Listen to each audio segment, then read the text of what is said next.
Kejadian ini terjadi pada tanggal 14 November tahun 1995 di Beijing.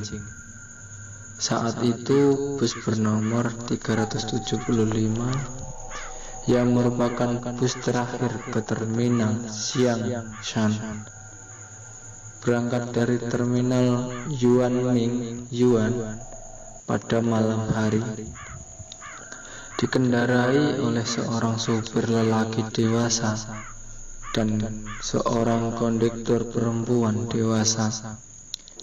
Bus itu melaju di tengah sunyi dan sepinya lalu lintas jalan itu. Sesaat kemudian naiklah dua orang penumpang, seorang perempuan tua dan lelaki muda. Mereka naik dari Short Gate dekat Summer Palace. Mereka duduk di dekat pintu, naik dan turun bus. Sepanjang perjalanan, yang mereka dengar hanyalah suara deru bus itu.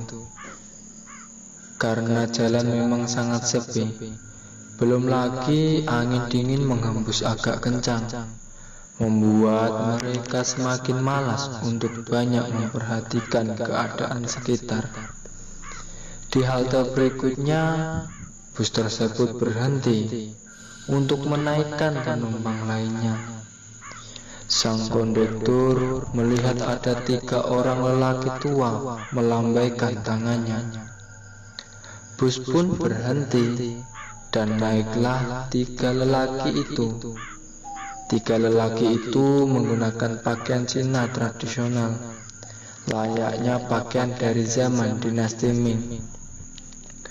2 orang di antara mereka pun melihat, sedang membopong 1 orang lainnya yang merupakan lelaki tua renta.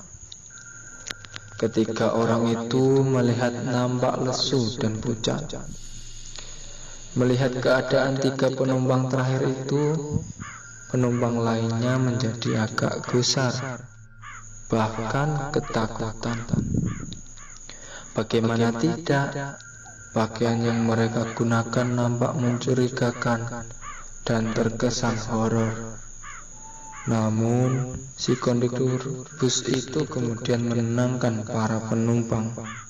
Di halte berikutnya, salah satu penumpang bus itu, si perempuan tua, berdiri dan merasa bahwa ia telah dicuri dompetnya oleh si lelaki muda, sesama penumpang yang naik bersamaan si perempuan tua.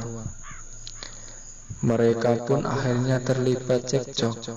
Si perempuan tua bersikeras bahwa lelaki muda itu maling, sedangkan si lelaki muda bersikeras bahwa ia tidak melakukan apa-apa. Akhirnya mereka berdua memutuskan untuk turun di halte berikutnya agar mereka bisa menunjukkan kantor polisi setempat. Sesampainya di halte terdekat, si lelaki muda segera menanyakan di mana letak kantor polisi terdekat. Namun, si perempuan tua malah menyuruhnya untuk tenang. Ia yang sadari tadi bersikeras justru berlaku lemah lembut kepada lelaki muda itu. Ia berkata, "Aku telah menyelamatkanmu," kata si perempuan tua. "Menyelamatkan apa?" Tanya si pemuda itu dengan bingung. Si perempuan tua lantas menceritakan bagaimana saat 3 orang lelaki aneh masuk menaiki bus. Ia sempat melihat pakaian mereka bersapu angin kencang. Si perempuan tua mendapati bahwa mereka bertiga tidak memiliki kaki, alias mengambang. Melihat fenomena itu, ia lantas sangat ketakutan. Itulah sebab ia kemudian memancing si lelaki muda dalam skenario-nya. untuk turun dari bus itu secepatnya. Mendengar kesaksian itu, si pemuda nampak melongo. Ia tidak tahu harus bereaksi seperti apa. Bagaimanapun, akhirnya mereka berdua sepakat untuk tetap pergi ke kantor polisi guna melaporkan kejadian yang baru saja mereka alami. 2 hari setelahnya, polisi menemukan bus dengan nomor 375 jatuh tenggelam di dalam bendungan Meyun yang terletak 100 km dari lokasi tujuan bus tersebut.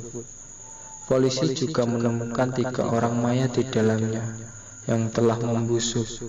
Selain itu, dan yang paling menakutkan dari semuanya, polisi mendapatkan tangki bus itu tidak dipenuhi oleh bensin, tapi justru dipenuhi oleh darah.